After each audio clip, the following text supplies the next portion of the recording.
Welcome to the Inventors Association of Manhattan, our September meeting. Great crowd tonight and a great topic. For those of you that are new here, we're a New York State not-for-profit.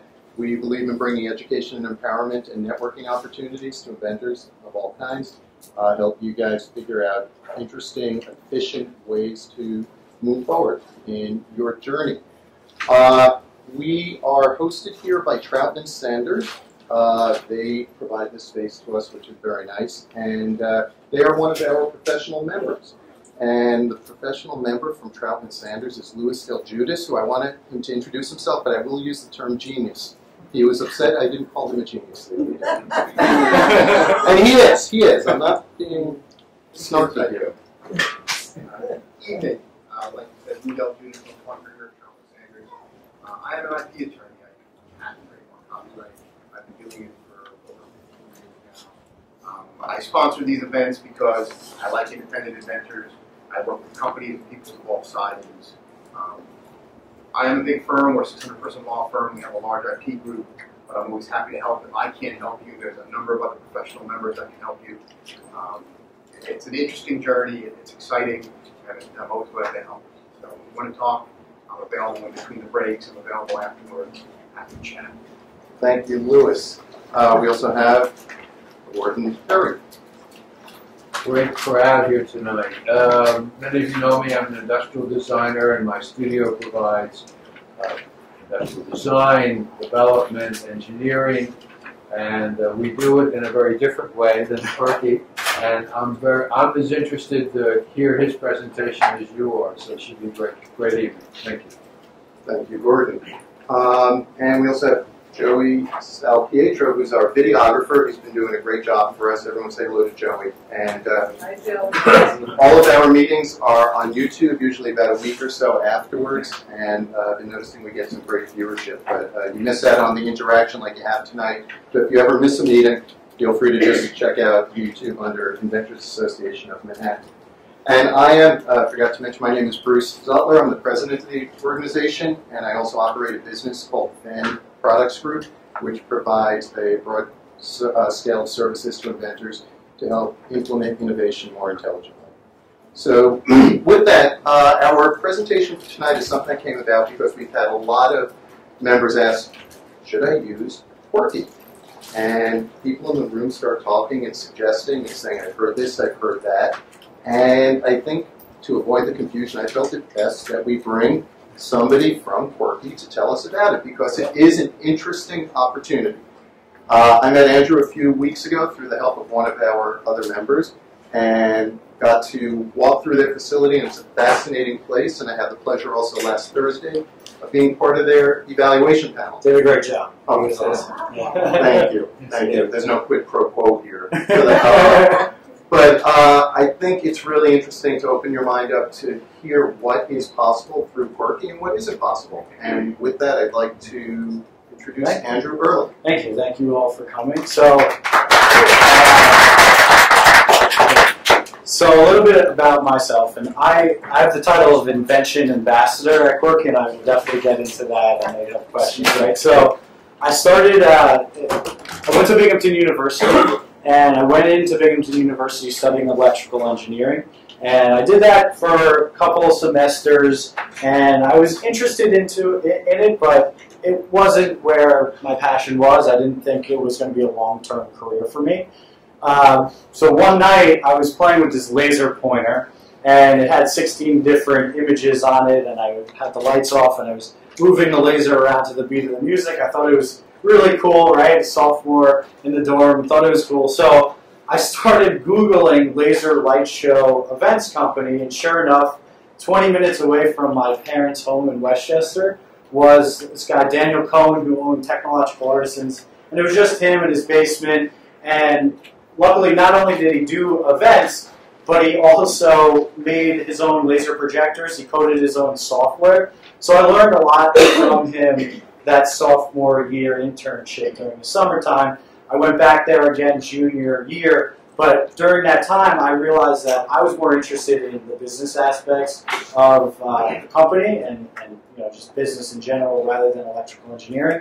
So I switched my majors to economic analysis. I minored in engineering. Still, I had enough credits to do so. Went back there and I started working it full time, right? So, for those of you, and most of you probably don't know, the laser light show industry is not that big. There's probably 12 companies that could put on big events. We were one of them. We did have quite a few large laser projectors. So, and the owner of the company, Daniel, he also coded the whole website, so we had great SEO results, right? So we would get these calls from big known events, and we would take it. If we didn't have enough equipment, we would rent them from another laser company. So I ended up doing the Victoria's Secret fashion show, Under Armour commercials, Trojan condom commercials. I even did a bar mitzvah where Justin Bieber was the main event. So, and I didn't know who he was at the time, so I was like texting my girlfriend, "Who's Justin Bieber?" I'm not really sure who that is, but so we did that, and during that year, we got a phone call from this lady out in St. Louis, Missouri, who owned a haunted house, and she calls us up and she's like, "Listen, I have this haunted house, and we have this long, dark hallway where you usually have to look to your right in a haunted house and look to your left, step in, see the scene. The actors are there, you get scared. But the long, dark hallway was kind of dull, and she wanted to add some effects. So she was like, can you guys do anything for me with lasers?"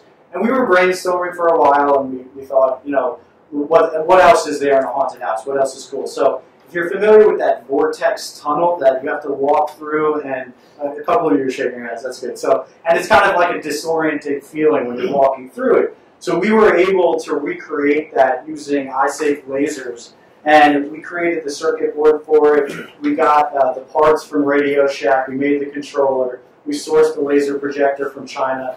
I think all in all, it cost us about $150. We sold it for $650. And we might have sold it to about 200 haunted houses across America. So it was fun seeing haunted house trade shows and being in that industry. It's a huge industry, $2 billion, I think. It's a lot of fun. Daniel, unfortunately, passed away, and I ended up buying the assets of the company from his wife, all of the laser projectors, the invention, everything, part of it. And I know you guys are going to ask, I didn't have a patent for the invention, but I still sold it anyway. So I bought the asset, started my own company called Laser Jockey. I did trademark that name.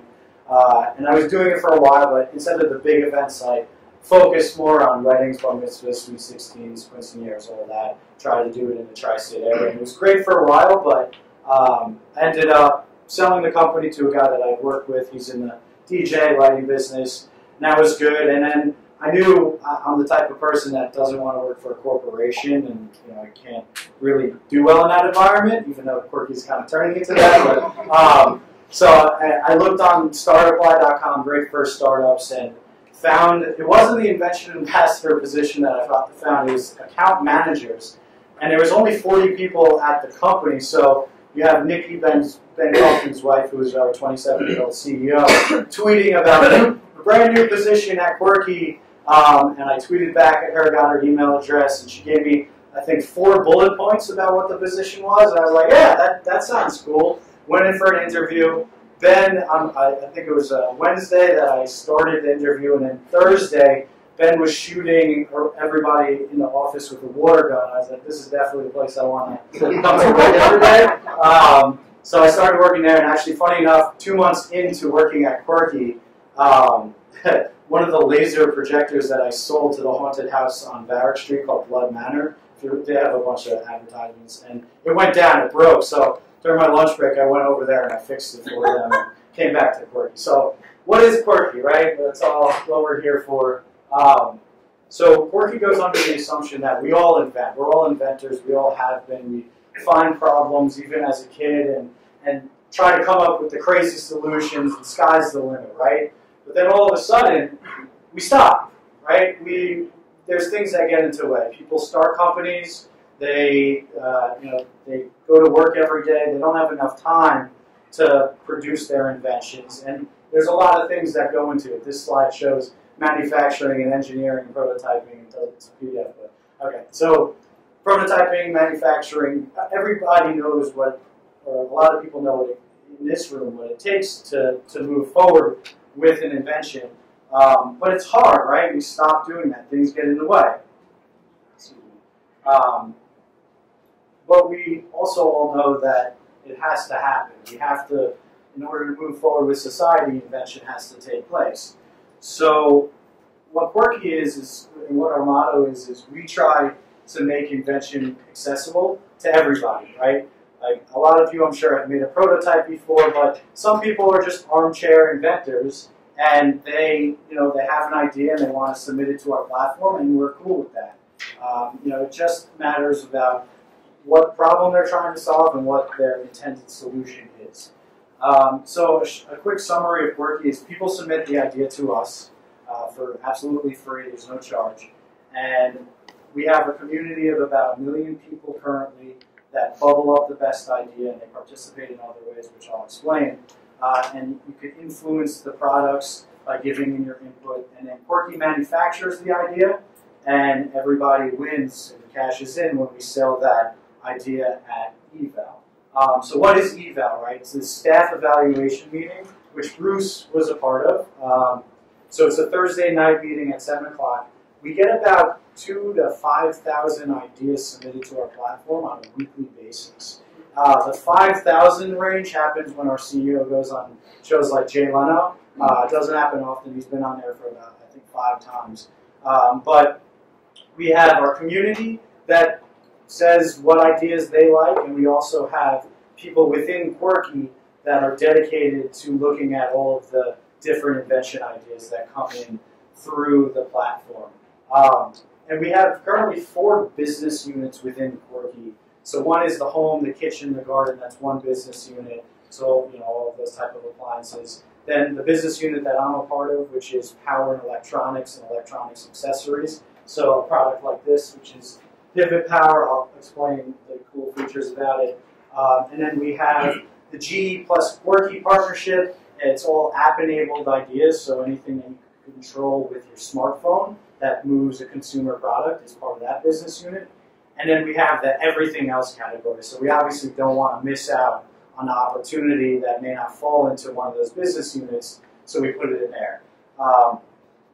When we accept an idea into our platform, we have to dedicate the resources to it. So we have general managers that say, okay, an industrial designer, you're now assigned to this product. A mechanical engineer, you now can consult with that industrial designer for that product, right? And they work together along with our community.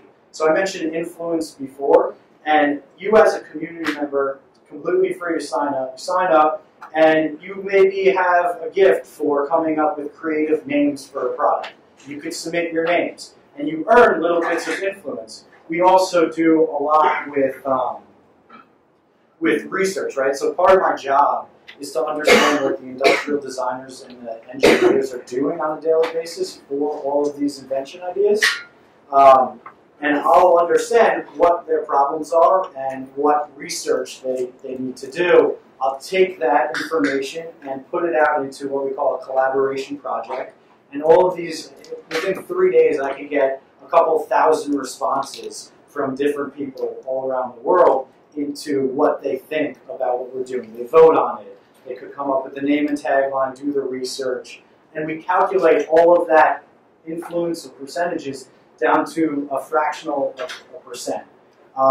Just a note on who's the makeup of our community. So a lot of the projects that our designers and engineers are focused on is for mass consensus. We want to know what everybody is thinking so we can proceed with that invention idea in the best way possible. But we also have experts within our community as well.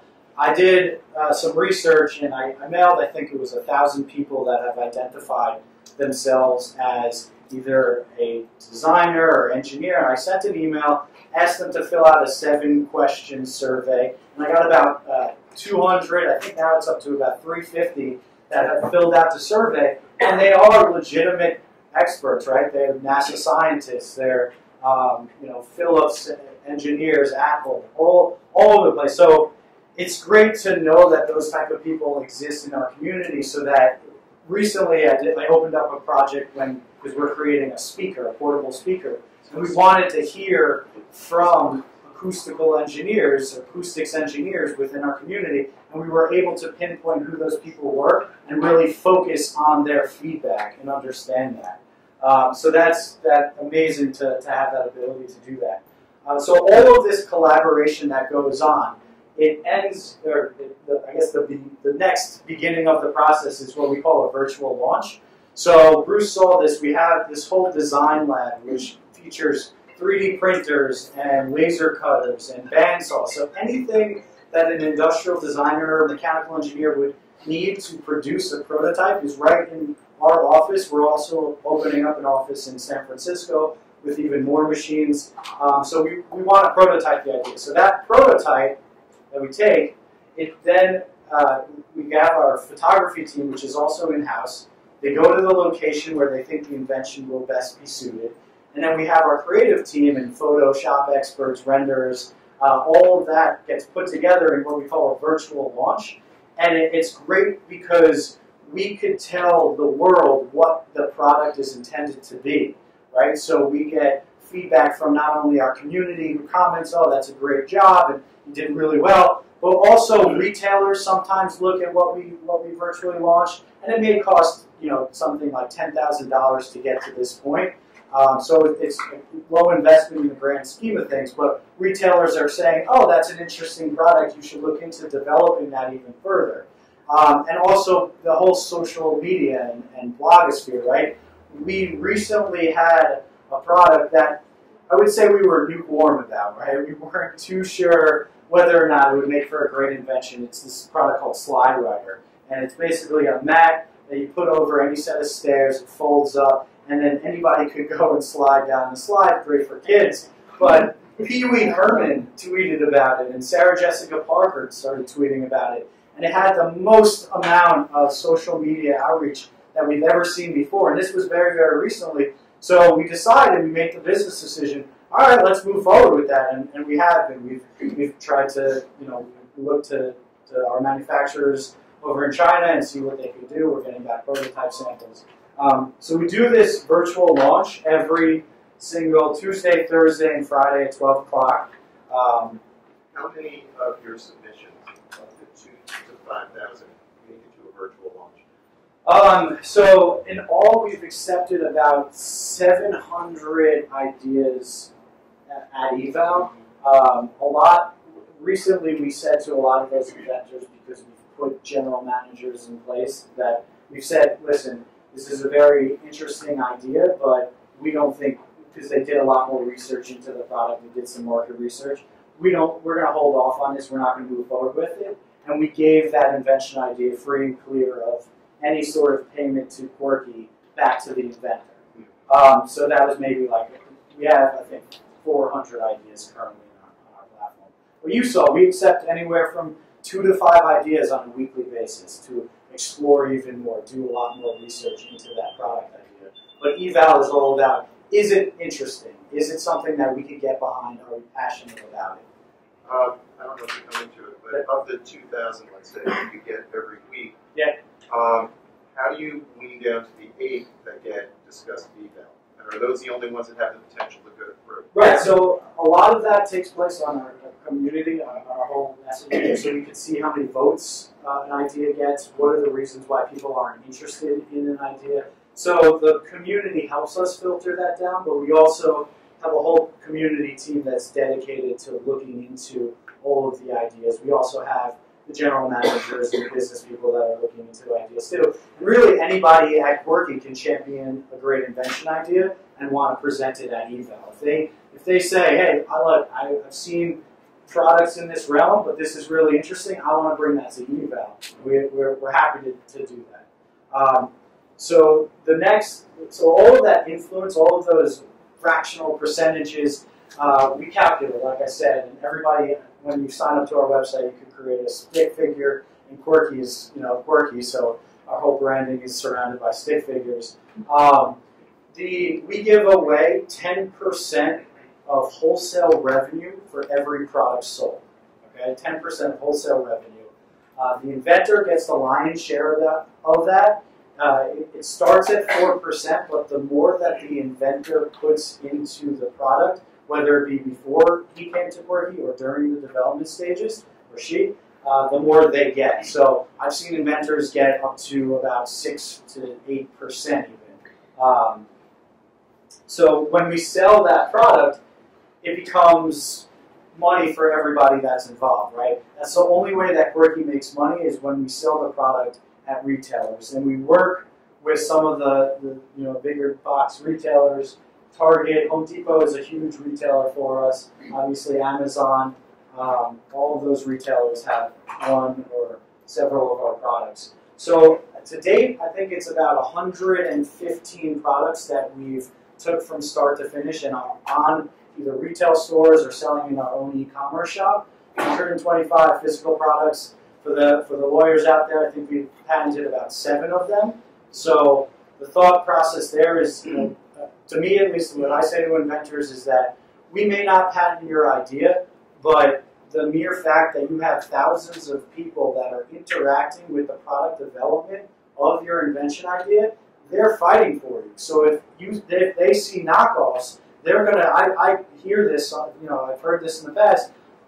There's a knockoff there, or you should look into it. So they're on the inventor side and that product side, and that's really part of our marketing and why we feel like it's necessary to give away the 10% of revenue for valuable input, right? And by the way, you're not giving it away. Not giving it away, giving it away value, but we're providing it for the input that they give, the valuable input. And is that the equivalent of then a royalty? It's a royalty, exactly, 100%. I mean, it's in perpetuity, so as long as we're selling the product, they're making money off the product. And I'll get into an example. Just again, Quirky is not about the decision makers in a boardroom. It's really about that everyday armchair inventor that's in their living room thinking of a really good idea. An example is Jake Zine. So Jake is, I think he was 20-something when he came to Quirky and said, I have this problem where I can't fit the power bricks, my power bricks, into my power strip, because what happens is he plugs it in, and I'm sure some of you have had this problem in the past, it blocks that outlet that's right next to it. So he submitted the idea to Quirky, right? Originally, actually, he submitted it to NASA, and he won that NASA competition, and I think he got a T-shirt for that. So cool, right? Got a T-shirt, but They can ride on the space shuttle. yeah, right. So, but we made the product for him, and just a quick note: for every product sold, and I have a couple of products here, we put the inventor stick figure on it, but also the picture of the inventor, his hometown location, and his name, obviously. So for Jake's invention, we obviously were making some money off of it. Another note is that we didn't have any electrical engineers on staff when we got that idea, but we all I think 50 of us thought it was a great, brilliant idea, less than that at the time. So we hired the necessary people to make it happen. Can I pass this around? Yeah, go for it. All of them. Yeah. So we made 6 line extensions of Pivot Power, and Jake, along with all of those influencers that participated in the product, make money off of all of those products sold. For line extensions, we always have new members come in, and maybe we want to open up the need for Pivot Power, and then what? And maybe it's 2x3 or Junior or whatever, and they earn influence as well, which eventually becomes royalties. Did you mention, did Jake continue to get royalties on line extensions? Yes, yeah. So he gets him and all of these influencers get line extension credit, and it may be reduced a little bit because more and more influence. We need more and more people to collaborate on the development of that product. But usually for the inventor, it stays right around the same in royalties. So another great example that I like is this woman, Molly Duffy. She just graduated from MIT. And at MIT, they break the engineers up into teams. And she was a part of a team of about 20 people. And they submitted an idea to their competition, which I believe they came in second. Oh, sorry. All right, my slide's not showing. That's okay. All right. So it's an interactive yoga mat. They submitted it to their MIT competition. It came either first or second place. But there's 20 people. They all decided, listen, we're not going to make a company out of this product. Let's submit it to Quirky and see what they could do. And we all thought it was a terrific idea. I have a slide of the prototype that they came up with. It's not showing up, but they really went in depth with all of the engineering, and you could step on the yoga mat and it'll tell you exactly where your hands are supposed to go. So some yogis in the room may feel like, oh, I don't want to see LED lights shining up at me. But I talked to the mechanical engineer recently, and she said that if you want to, you can turn the lights on and it'll still track all of your motions so that you can keep it on your computer or your smartphone and then review it down the road. So we're in the works of creating that product, which the virtual launch that I mentioned before, it looked like that. So even pretty recently, a big part of Quirky is that we partnered with General Electric, and their partnership is amazing, and there's a lot of different aspects of it. One of which, what we call an inspiration platform. So General Electric is one of the most, has the most amount of patents, I think, out of any company, or second or third out of any company. And what they did was they said to our community of about 1 million people, they said, and anybody who signs up, so go sign up, you could take this patent that's maybe for a dual jet engine and try to take the technology and make a consumer product out of it, which is unbelievable that they're willing to do that. General Electric doesn't really play in the consumer product realm. They like Quirky for that reason. So hopefully this platform will really take off. Another part of the partnership is that app-enabled business unit that I mentioned before. So any smartphone that can control a physical product, we brand that GE plus Quirky, or Quirky plus GE.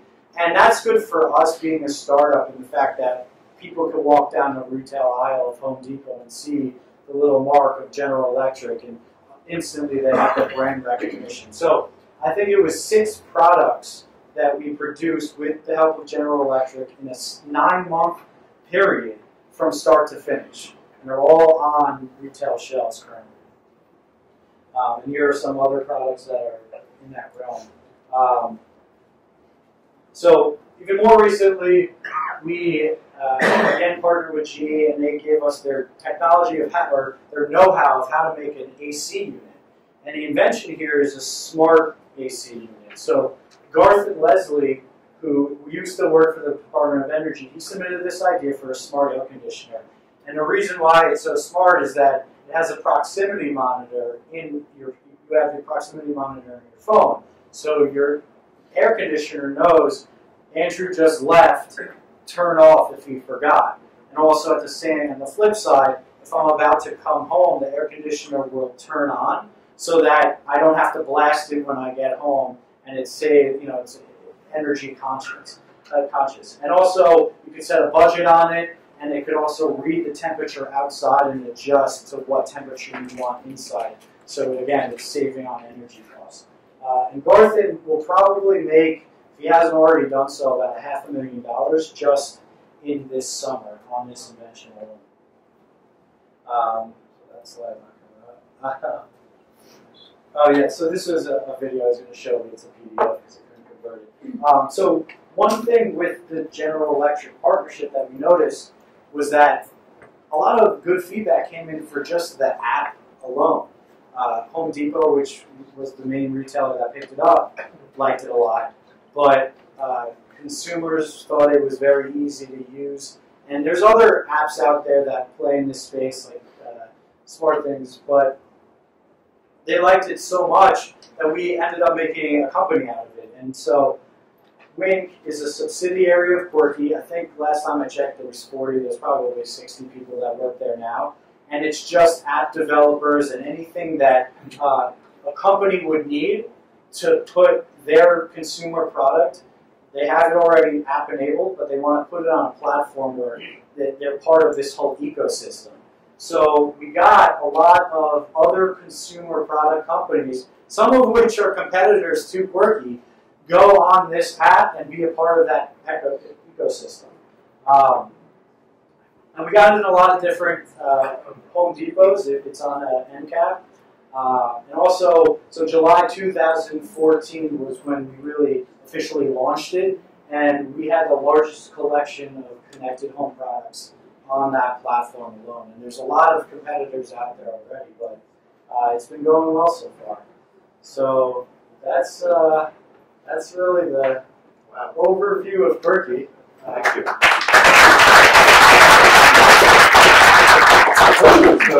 Absolutely, I think we're now open for questions now. And a couple of my coworkers just walked in, so they'll be happy to answer questions as well, if I can. You think? Yeah. Yes, Richard. Yeah. I have a patent Okay. on a food preparation device. Okay. I have a prototype. It was designed, a CAD design. Sure. So I have all the files Great. to make it. Great.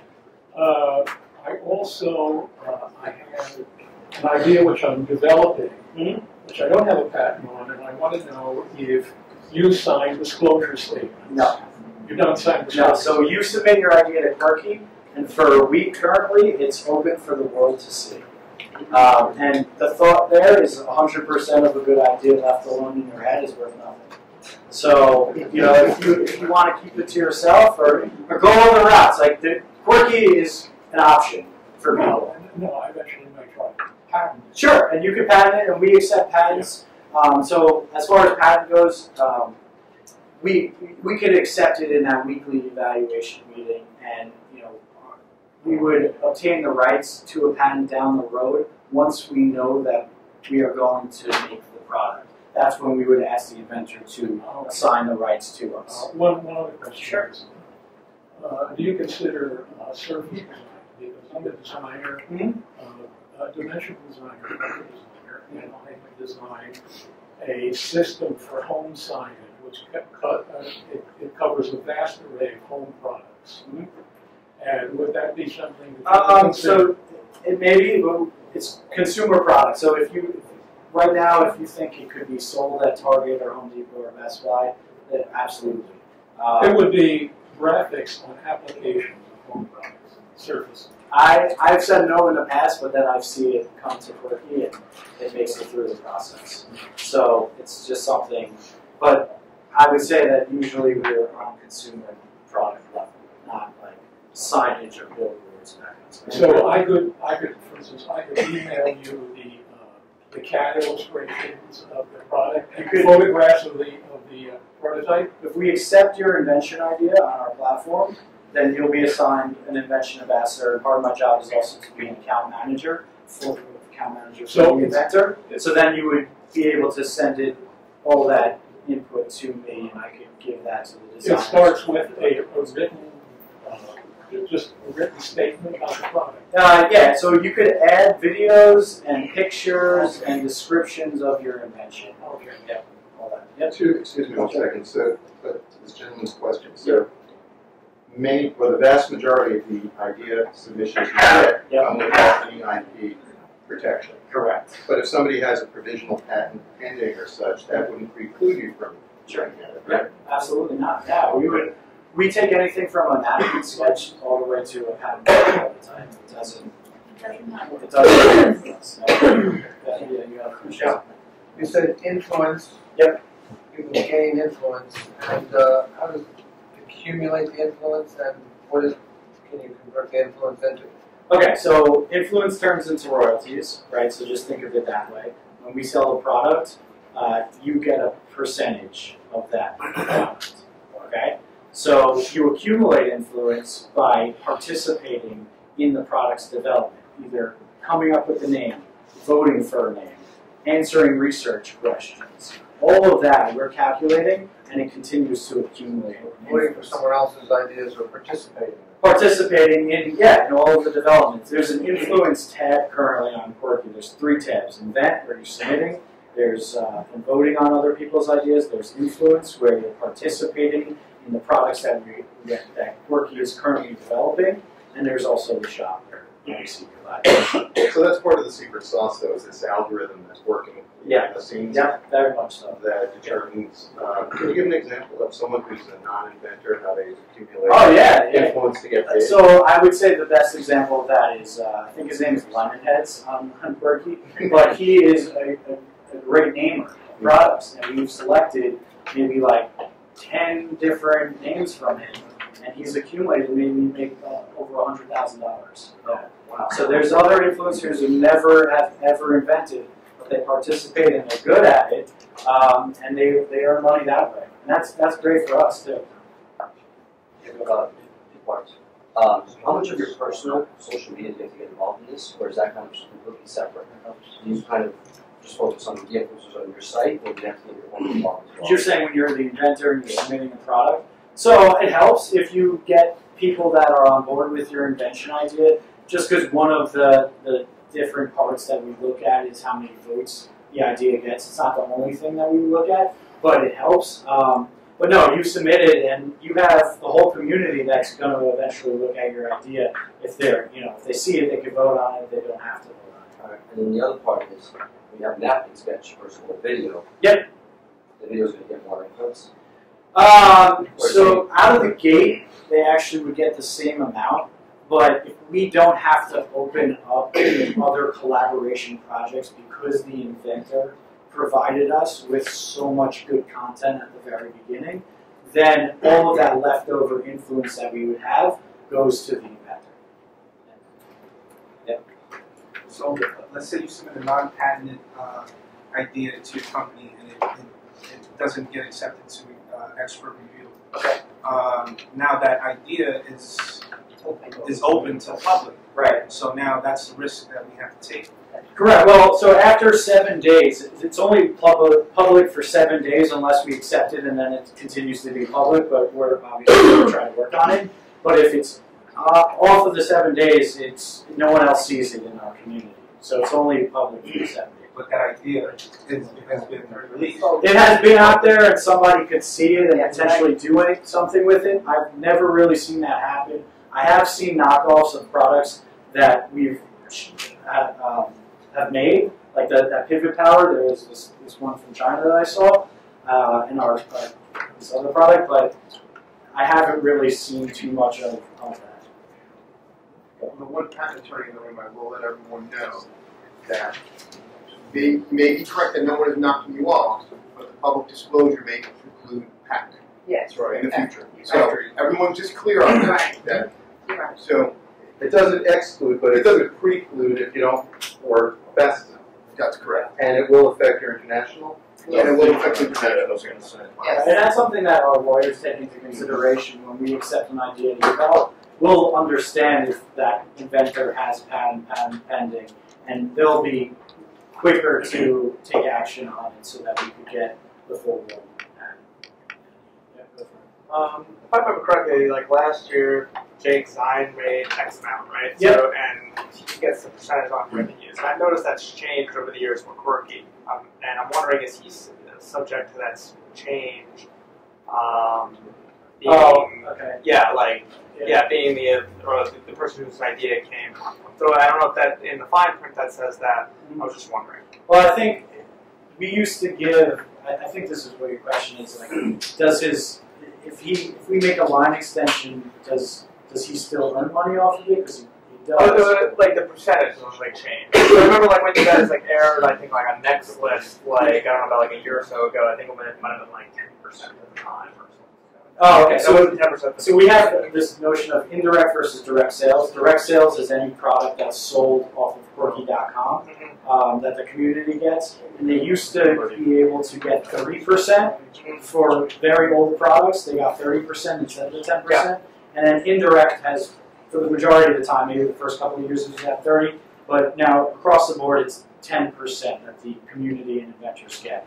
So Jake, he gets the same amount because he submitted it prior to that change. Okay, so he doesn't have to get a change along with that, because like, obviously as the company is grandfathered. Okay, yeah. Got it. When you go to a prototype shop, yeah, and you form out to other manufacturers to produce millions? Yeah, so we have about 60 people over in Hong Kong that do quality assurance for us, and they're part of the Quirky team, sourcing, and we work with a lot of different manufacturers and vendors to make the actual product. We give them all of the CAD files and engineering files, whatever it may be, so that they could produce the off-tooling samples.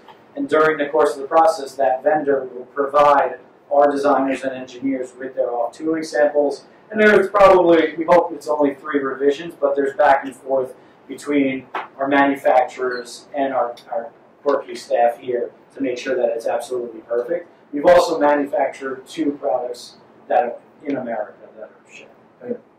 With that product, since you're investing in it, yep. Would you contribute to or help finance the patent internationally? We put all of the money in for every part of the process. If we want to take a patent out on it, Quirky pays for it. Okay. Yeah. International. So you own the patent. The inventor doesn't own the patent. They're part of they assign it over to us. They could be named on the patent, but a lot of the people within Quirky that designed for it and improved upon it also get named on the patent. But ultimately, Quirky owns the rights to the product and the patent. But you continue to get your influence. Exactly. Your You're getting royalties. Yeah.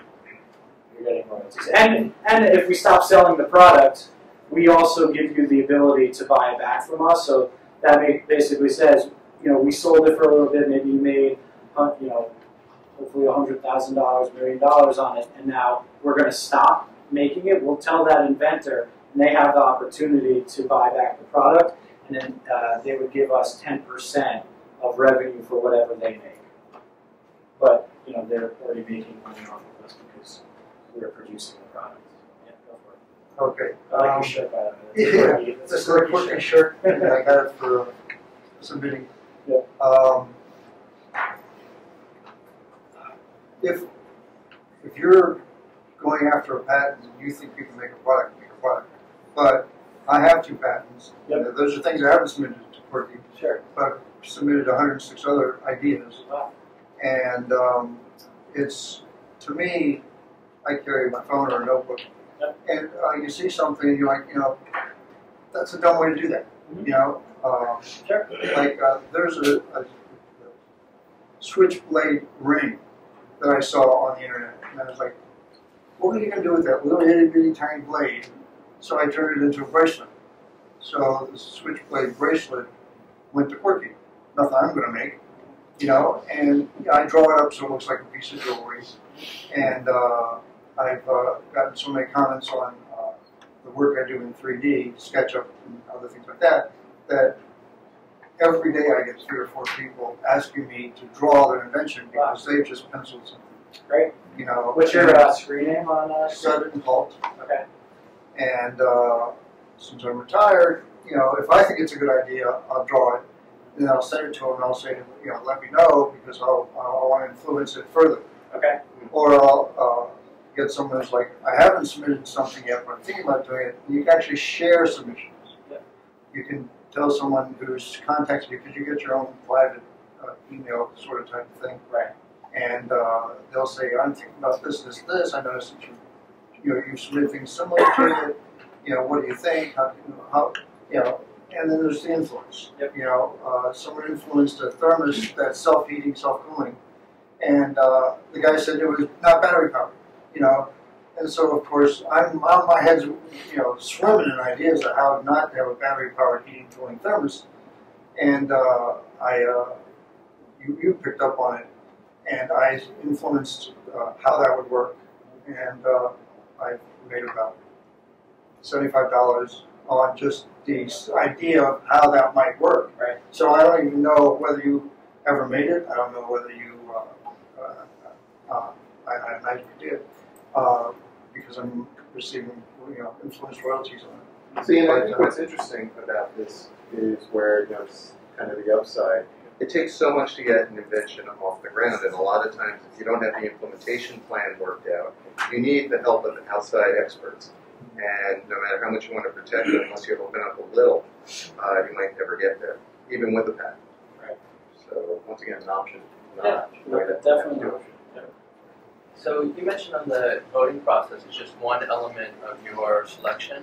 Yeah. Is there an initial screen where you need to tally a certain number of votes to, so it's the key first step? The and initial you need to hustle to get a certain number of No, the initial screening prior to it going live on our site currently is our community team scours through all of the invention ideas, looks at every single one, and just make sure that it's a consumer product, it's not weapon related, it's not drug related, but anything else that it's not feasible but legible, and you can read it and you understand what it is, that goes on our website. So Andrew, to that point about consumer, if it's, let's say, something for fun, will you consider that, or like when you say consumer, it has to be something sold in Best Buy, Target, Bed Bath & Beyond, Walmart?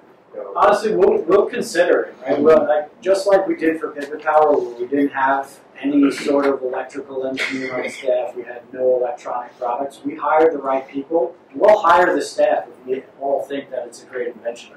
If there's a business If there's a business case for it, why not? I mean, it makes sense, and we already have 80 job openings currently, and why not add a couple more? Yeah, go for it. In terms of the million of people who are contributing to your Quirky, Yeah. are there many women percentage-wise in it? Oh, yeah. There's like men involved. Yeah, no, there's definitely a lot of women. There were a lot of women there at Quirky last week. Yeah. It's not just a bunch of male engineers. Yeah, and we've also made products or developed products that are baby focused, or and there's the motherly insight is second to none when you have that. So we want those people to participate. All types of different demographics. Where is this guy's name again? I'm sorry. My name? No, the guy who does it really. Hi. If you go on Quirky, I'm Sudden Halt, SUDDENHALT. H-A-U-L-T? Halt. A sudden halt. H-A-U-L-T, right? H-O-L-T. Is it because your renders are like, they're so good, they stop you in your tracks? No, I'm not sure, but I had it back. It's been waiting patiently. Yeah, let's assume I am the inventor, and let's say I strike a deal with you on my product. Okay. How would I be able to keep track of the external activity of that product? Great question. And Great question. So what we have, okay, so he's asking, how does he keep track of the invention once he submits it to Quirky? How does he know what's going on with the invention? I get that right? Yeah, okay. So part of my job as an invention ambassador is making sure that the inventor knows. So I'll give you a call, I'll email you, I'll let you know. There's 4 of us that do the same job function in all the different business units, but also, so the influencers, right? I can't call 1,000 people just for one product. We have a timeline, which I had a slide for, but it didn't show up in the PDF version of it. There's a timeline. So every single project for that product, that collaboration project for a product, we keep a record of. And also my team takes pictures of not only the prototypes, but all of the off-tooling samples. We talk to the designers and engineers and manufacturing people to thoroughly understand what happened with that product, and we'll comment in. And there's a lot of different comments if you go to the product's timeline. Okay. Yeah. Another thing is, let's say you and I agree on 6%.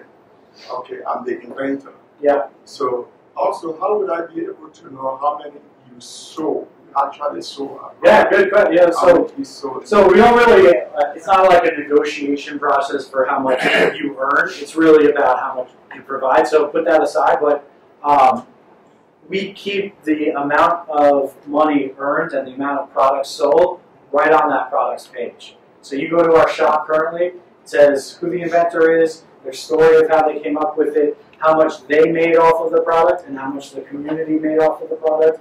And you can even see like sales dates of when products were sold. So it's all very, very transparent. Yeah. Do you license outside of manufacturing yourself? Do you consider licensing a patent and split that with the inventor and not?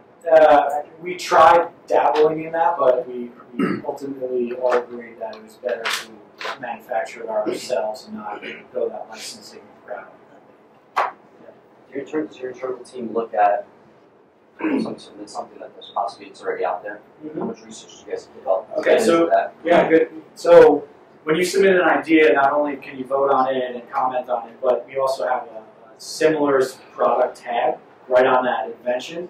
So all of those people that are looking at your invention idea, if they see or know about another product, they could put the link right on there. And sometimes at the product evaluation meeting, somebody will raise their hand, even though it gets through us like a lot of different gates. They'll still say, "Oh, I saw something like that," and we'll open up every single one of those tabs and see what's out on the market and compare the two. Exactly.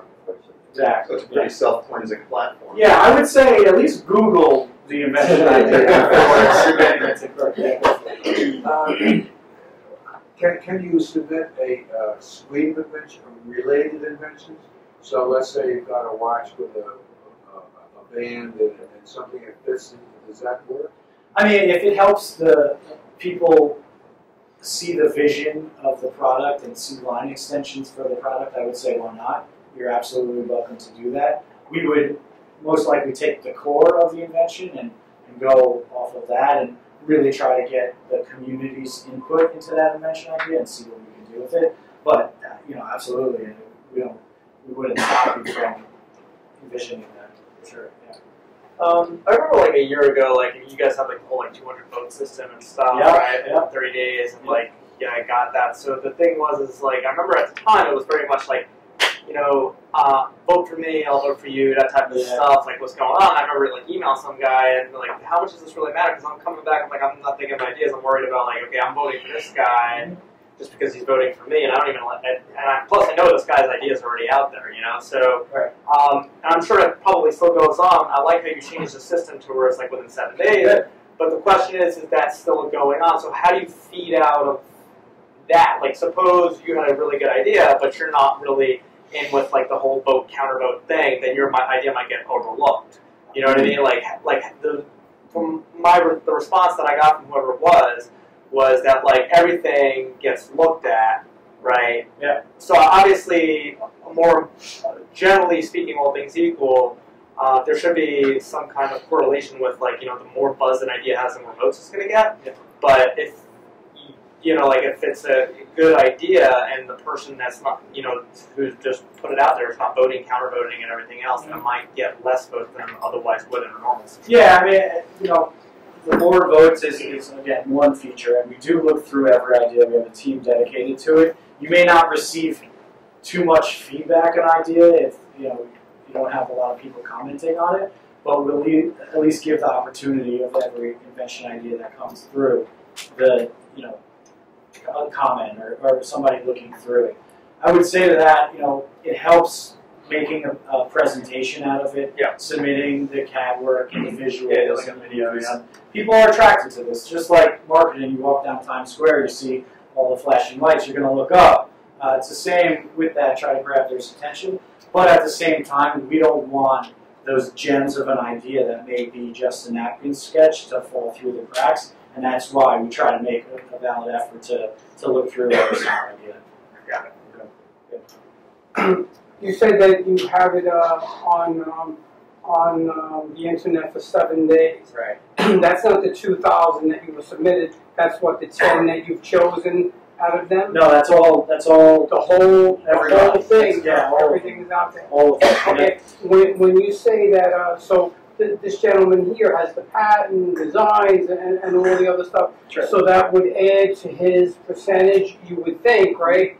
In order, as opposed to getting 2% to maybe getting 6% because of the work that he's done. Sure. So it starts out at 4, but yes. So the event automatically starts out at 4? At 4, yeah. Okay, so whether he draws it on a napkin or whether he has a patent, he gets 4%. But again, the less collaboration that rounds or projects that we have to open, the more opportunity he has to earn that leftover percentage. Meaning he'll get more if he does more work at the front end, because presumably Right, but we won't usually- have to do those other collaborations. Okay, but does it usually go beyond 6 or 8, or that's the norm? You know, You get all 10? It depends. Honestly, like, I'm there in the midst of things, and I'm understanding what the designers and the engineers' needs and wants are. And you know, if it's reasonable to open up a project because that information wasn't provided to us, then we'll do so. And you know, we'll have but it's all for the betterment of the product, right? We're not just gonna willy-nilly throw out projects, collaboration projects, just to gain insight. We actually need this information in order to proceed with the product. The 10% that's given up to the people, meaning the inventor and the community that influence the idea, what is that 10% of? Wholesale revenue. Wholesale, so there's no cost of product or anything else. If you sell it for $1, you get 10 cents. Very good. That's just want to make sure. For a napkin sketch, which is pretty remarkable. Absolutely. How do you, obviously when you get your pages, like if you look a lot of pages, there's a ton. Once you get to the back, how do you, there's an algorithm, or how do you get featured more towards the front of the pages? So I'm sure people probably influence a lot, like on the first page rather than the 10th page. By the time you get to the 10th page, you're tired, you're going back to your real job. Yeah. I would say use the side filters of what category you're interested in. You know, there's electronics, there's like, I think 7 or 8 different categories. I don't know the algorithm of how it bubbles up. I know that, you know, if it gains more attention views-wise, votes-wise, there's a trending tab, so that'll be featured over there. So the 7 days is the public viewing before a decision is made, and you guys can tell by how the comments are coming through whether it wants to go to a next step. And then we move it into what we call expert review. So that's the level between the open voting and eval, and maybe that's 50 different products, and people are commenting on that even more so because they know that we're paying attention to those ideas. So if you make it to that area, you'll get a decent amount of feedback on your idea. And that's still open to the community. It's still public. Everything that you put on the page is still open to the public. And how long will it stay in expert eval? It may stay for a couple of weeks, but hopefully our turnaround time is very quick on getting it to eval, getting it from, making a decision on it. So, yeah. The trademark will also figure in the percentage of the inventor gets. We don't. So even if you have a patent, you may still make the same amount as somebody that has a patent sketch. No, I have a patent and a trademark. Right. What I'm saying. So even if you have a trademark, it doesn't. It matters in the sense that you're going to grab our attention, maybe a little bit more, and the community's attention, because I guess my thought process is you've done a lot of work on that, and that means and you have thought about it versus somebody who may quickly see a way to improve a product and hasn't really thoroughly thought it through or hasn't Googled it, and there's products out there that solve it. To me, you've thought it through, and that should mean something, right? Yeah. So the gentleman decides to do something with Quirky. Yeah. Is all of his information put up for everyone to view publicly? All of his information about Well, the patent, the design, like all the particulars and research. So how much is actually put on the? It's whatever he puts on that submission. That he submits it to Quirky. He submits his a screenshot of his CAD file. That's going to go up on there. He submits a video of his prototype. That is for the world to see.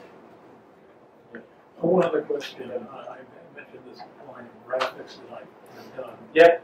The file is very big. Is this something that I could send to you in the mail? Not prior to email. Yeah. Okay, so I can send you a sample. I would say do screenshots. If you have a screenshot, we're not going to look at the CAD file anyway, or whatever the files are, because I don't think you could submit an attachment with it. But so if you have a video, you got to put it on YouTube or another social media site in order for us to view. Same with the image, you have to, you could attach an image or embed it. Andrew, does it have to be individuals, or can a company submit a product idea? It could be I think we've paid out an LLC before, and so it can be a company, but there has to be like when there's one inventor, and if we know that it's a team of inventors, like a couple of products, actually Sonia, who invented this product, she's on a team called Team Lab, and they created Squeak, which is a squeegee and a wiper, but there's 4 people on that team. They made an LLC, and we just pay that LLC. And if you have a team, or you're an inventor, and then you have a friend or a couple of friends that helped you, and you want to pay, you would have to do that yourself when we pay that one person. So can the LLC be listed on the package, or it has to be? It has to be a person. For right now, I mean, things may change in the future, but Quirky really likes to tell how the product came to be in the inventor's story. Yeah. Just from like a marketing perspective, do Yeah. you know what the average age group is? Average I know it was age? bad. Nathaniel is Yeah, so it actually it varies depending on which bucket you fall within the website, right? So we've got influencers, we've got inventors, and we've got customers. We found that the average age, and this is for people who've actually answered the demographic surveys, right? We found that average age for our inventors is like 44. Average age for our influencers is like high 30s. Customers are a little younger. And your strong area is more household items or electronics? Mostly, what do you really I would say electronics is our biggest business unit right now, but the home is a close second.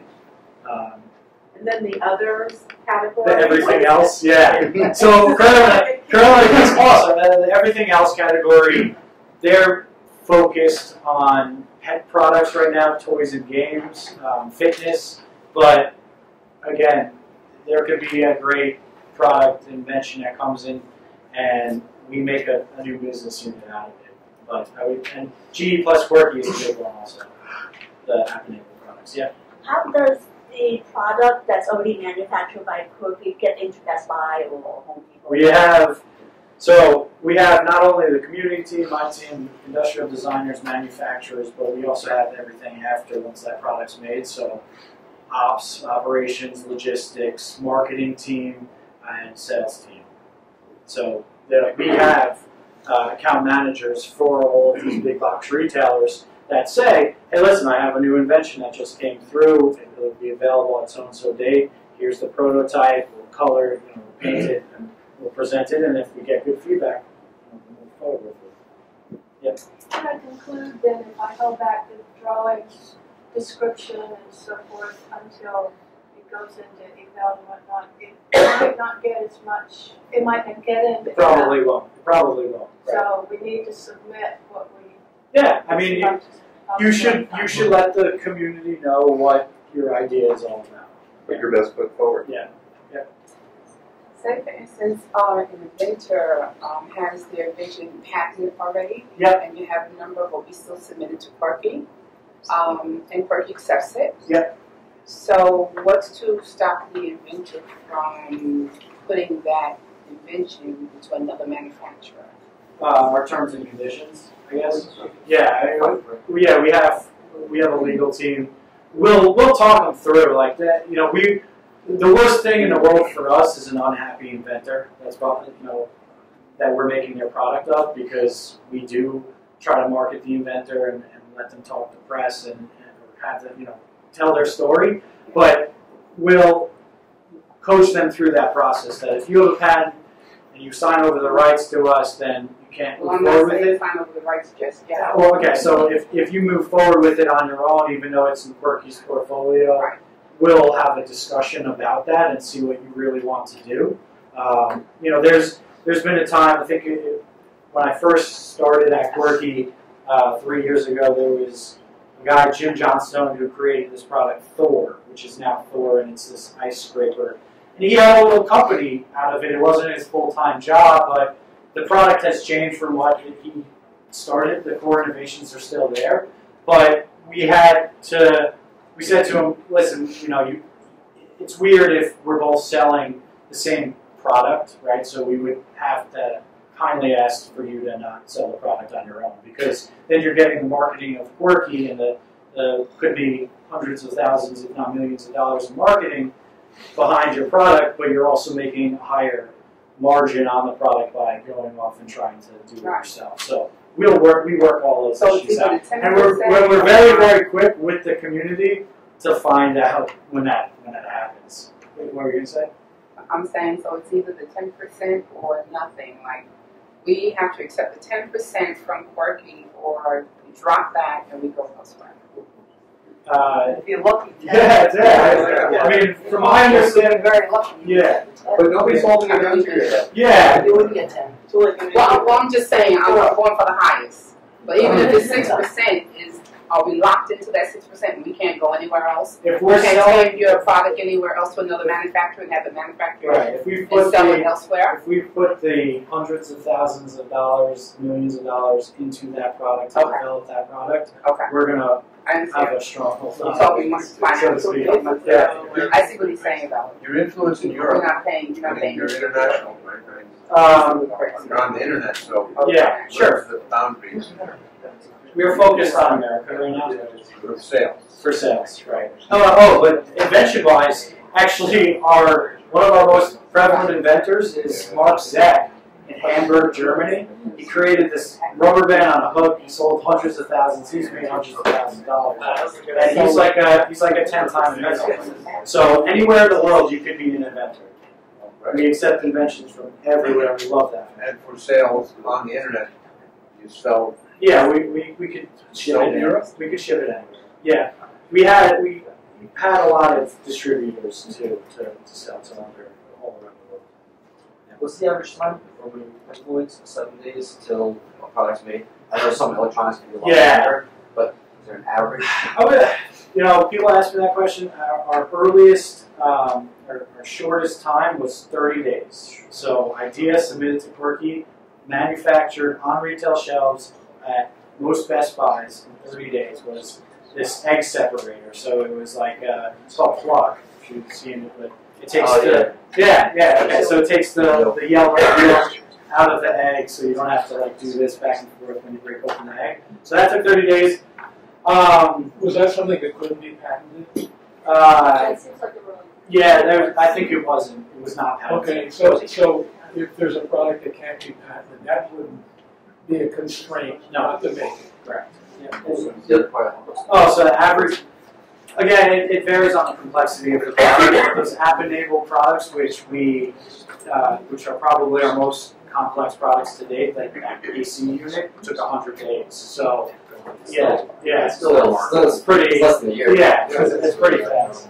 Those two products were made in China. Do you Yes. use the same factory in China?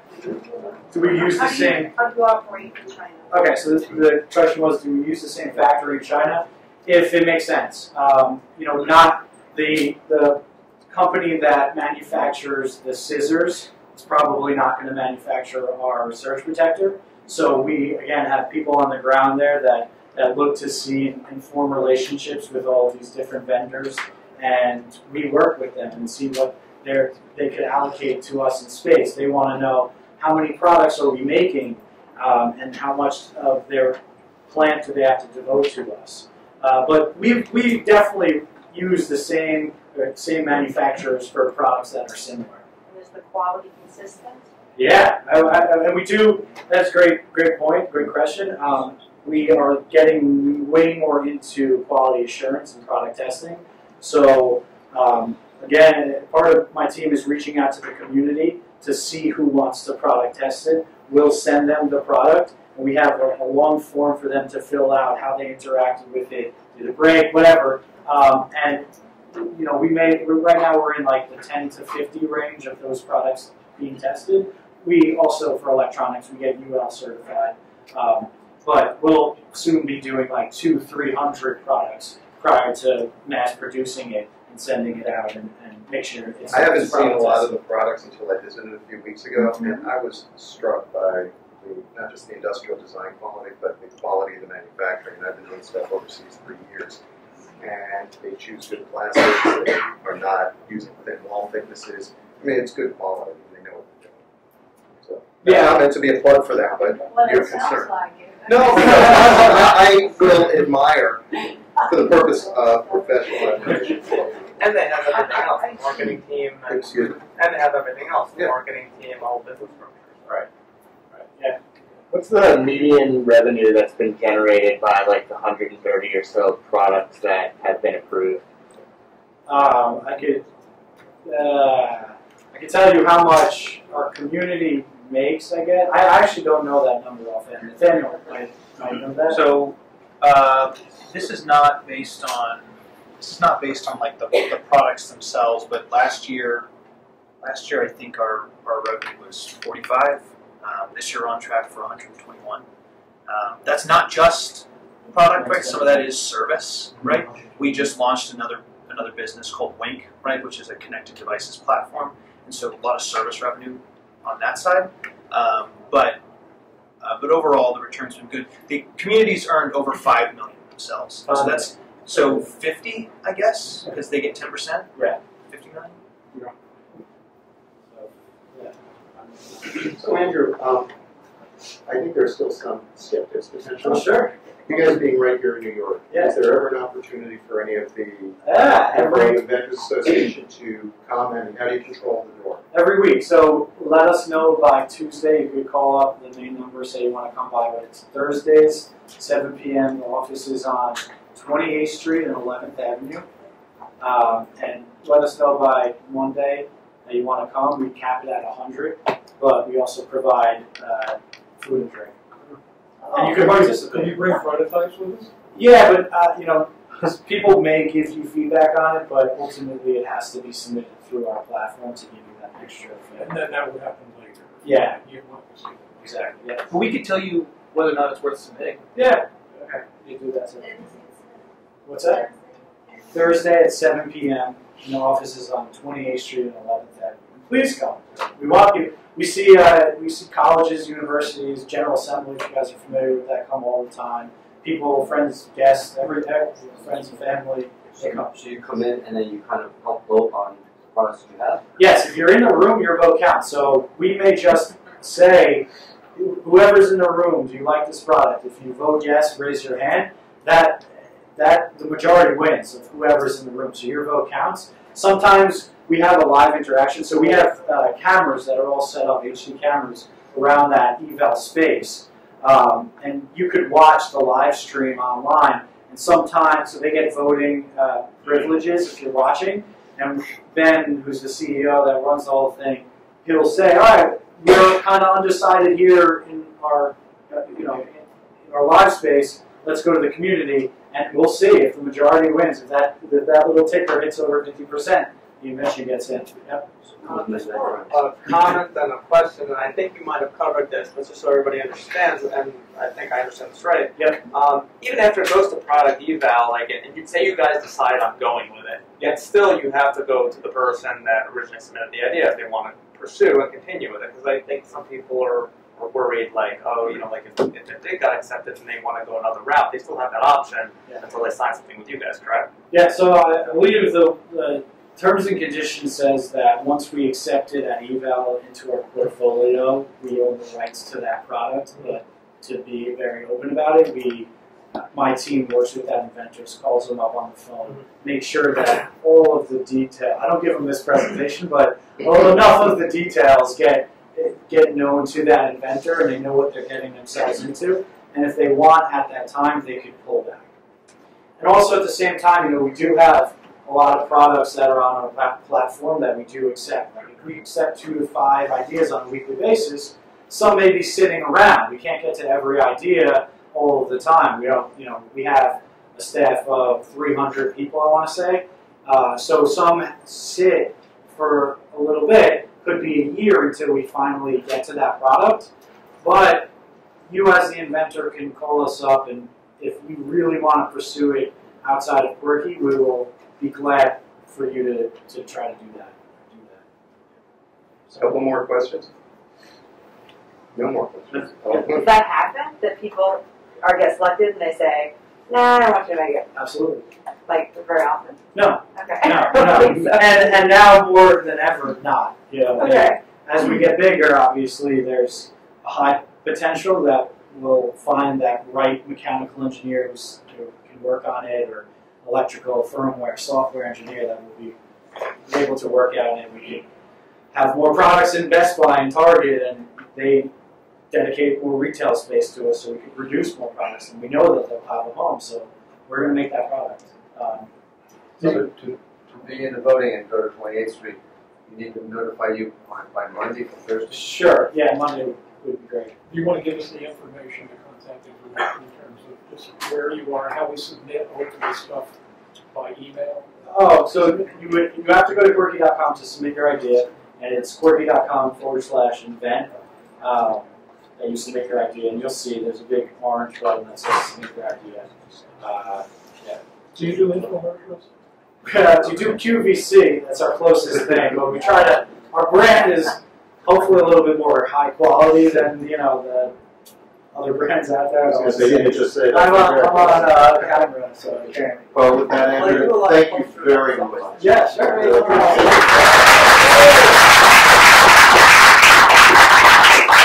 I hope this was illuminating, and don't run away because we're going to have our version of eval, which is called pitching panel, where we have an inventor in the room, and he's going to present to us his idea for the sole purposes of constructive feedback and exposure, and we'll have our panel of experts, including you, go through that, and we'll take a quick 10-minute break, sharp 10-minute break, and we'll come back for pitching panel.